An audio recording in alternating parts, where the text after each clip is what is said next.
Ya, saya Duyanto, saya sebagai pendiri, ya ramen mau apa sebagai apa? Pendiri. Penggagas bersama teman-teman dalam membuka kantin kebajikan yang saat ini ada di 3 tempat, di Rasa Dharma, Kelenteng Lingobyut, dan di Sinju, Mitra Setia Semarang. Yang membuat Kodwi ikut tertarik atau membidangi kantin kebajikan apa? Awal mulanya kami berempat sebagai kita kenalan dari pemuda agama Konghucu, Sebutin namanya. yaitu ada Agung Kurniawan, Andi Gunawan, dan Jovita Irma, serta saya sendiri Duyanto. Kita berempat pada tahun 2016 itu kita memikirkan untuk berbuat suatu kegiatan sosial di mana terinspirasi dari kita setiap ulang tahun kita selalu mengadakan traktiran lah untuk teman-teman kita. Dari situ terpikir traktiran itu dengan uang yang keluar bisa untuk memberi makan saudara-saudara yang kurang mampu, mungkin bisa lebih banyak. Makanya atas dari dasar itu kita mendirikan kantin kebajikan pertama kali tahun 2016 tanggal 6 April di Rasa Dharma atau Bundiantong Semarang. Kita meminjam tempat di sana untuk kegiatan makan gratis dengan nama kantin kebajikan ini. Apa alasannya dinamain kantin kebajikan? Ya karena kita dari agama Konghucu itu kita melakukan kebaikan untuk membantu sesama, sehingga karena bentuknya untuk makan gratis maka kita beri nama kantin kebajikan. Yang mencetuskan siapa?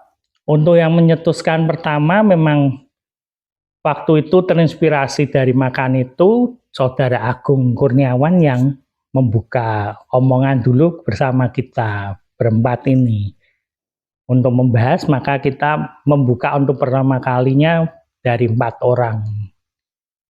Kodwi posisinya sebagai apa di situ? Ya sebagai penggagas saja sih.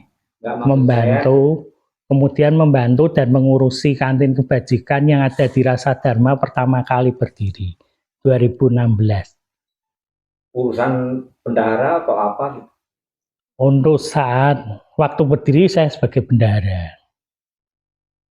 Terus mungkin ada pengalaman yang paling mengesankan selama di kantin kebajikan? Waktu itu terus terang kantin kebajikan ini kan kita berdiri sendiri. Jadi kita untuk biaya pesan makanan itu kan terus terang dari kita sendiri. Urunan, kemudian pada saat itu kita benar-benar tidak ada uang untuk pesan lagi. Tapi kita mempunyai keinginan untuk tetap buka karena ternyata banyak orang, walaupun pertama buka itu untuk mencari orang sulit. Setiap kita di luar manggilin orang, belum tentu orang itu mau datang masuk karena kan di dalam. Kalau mungkin kita bagi secara bungkus bisa karena kita sistemnya makan di tempat. Dan itu pada saat itu kita ngadakan rapat. Rapat itu kita adakan sambil makan bersama di rumah makan Padang. Saat kita makan, kita sambil membahas itu, kebetulan waktu itu masih wali kota, Bapak Hendi Hendrar Priyadi itu makan di sana juga. Itu karena pengurusnya udah putus asa mau tutup ya? Iya, kemudian karena mejanya sebelahan, jadi dia dengar apa yang kita bahas. Saat itu kita memang benar-benar uang itu sudah tidak ada. Kita mau buka lagi, krisis keuangan. Dan akhirnya kita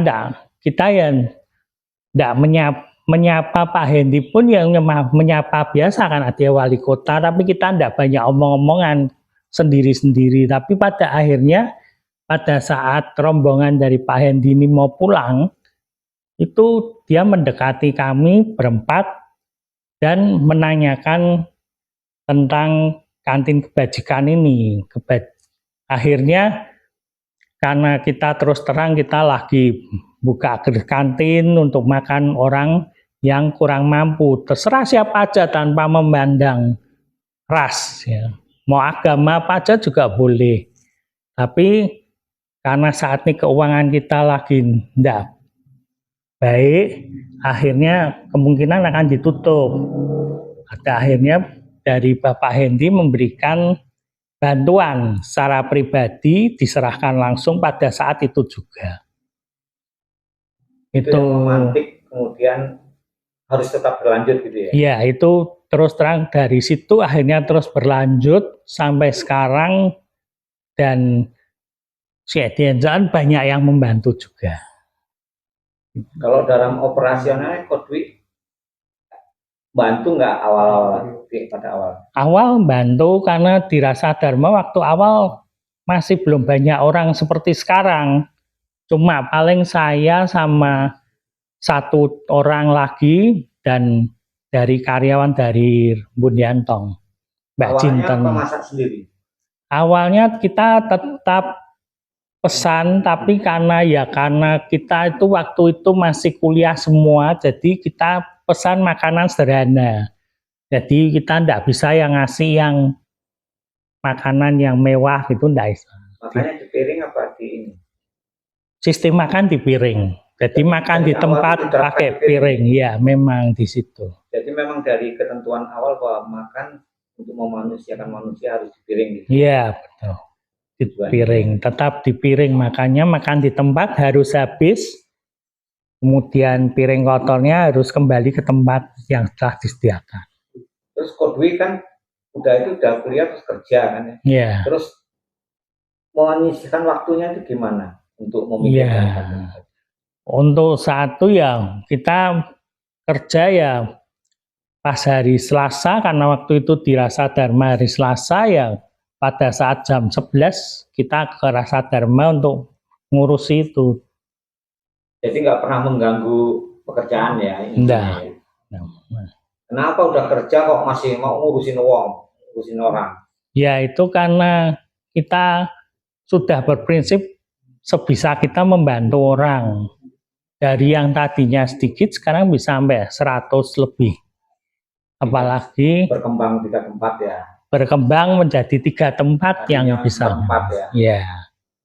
Terus mungkin Kodwi sendiri nggak pernah berpikir dalam hitungan waktu ini mau 10 tahun. Iya, itu apa bayangan Kodwi tentang kantin? Baru saya mikirkan, oh iya ternyata sudah 10 tahun membuat kantin kebajikan itu ternyata sudah lama juga, sampai 10 tahun. Ini pada awal-awalnya kan tadinya Kodwi nggak mau bicara, apa alasannya coba? Ya, karena saya tidak enak aja. Artinya berbuat baik ya berbuat baik ya, aja. Tidak perlu diumbar untuk orang tahu. Terus mungkin ada pesan-pesan bagi relawan yang bantu-bantu. Untuk relawan kantin kebajikan yang saat ini memang jumlahnya sudah banyak, sekitar 15-20 orang itu, ya terus terang kita semua sangat senang karena buka kantin kebajikan dari dulunya cuma orang berapa yang 2, ya bertiga lah, total berempat, 4 tambah 2, sekitar 6-7 orang yang bantu, sekarang bisa sampai segitu banyak. Ya tentu untuk semua relawan saya mengucapkan terima kasih banyak sudah dibantu sampai sekarang ini bisa maju dengan jumlah orang yang terbantu dengan makan siang gratis itu menjadi lebih banyak.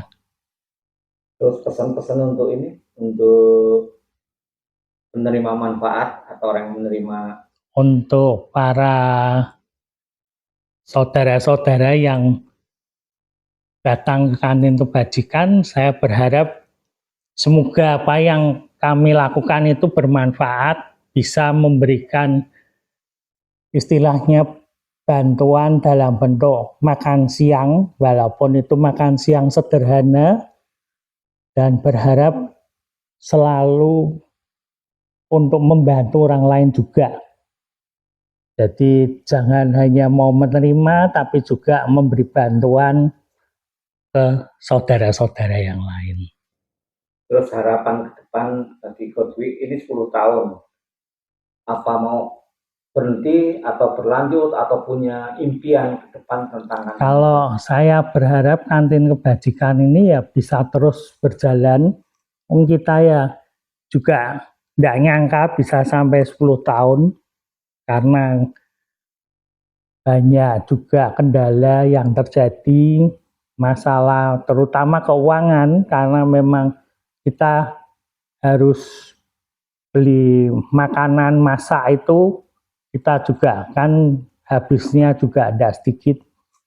Jadi saya juga mengucapkan terima kasih pada semuanya, terutama donatur yang sudah membantu sehingga kantin kebajikan dapat berjalan sampai 10 tahun ini, dan semoga bisa sampai selamanya berdiri membantu orang lain, walaupun mungkin nanti sudah ganti yang ngurusin. Terus Coach Dwi sendiri merasa nggak menerima vibrasi atau pengaruh dari berbuat baik itu di diri Coach Dwi, itu manfaat? Untuk diri sendiri, terus terang dalam semuanya saya selalu diberi kemudahan. Mau apa aja selalu bisa tercapai, keinginan, ada keadaan kepepet, akhirnya bisa terselesaikan dengan baik. Jadi ya semua harus kita jalani dengan baik dan berbuatlah banyak kebajikan. Terima kasih ya. Terima kasih. Hmm. Terima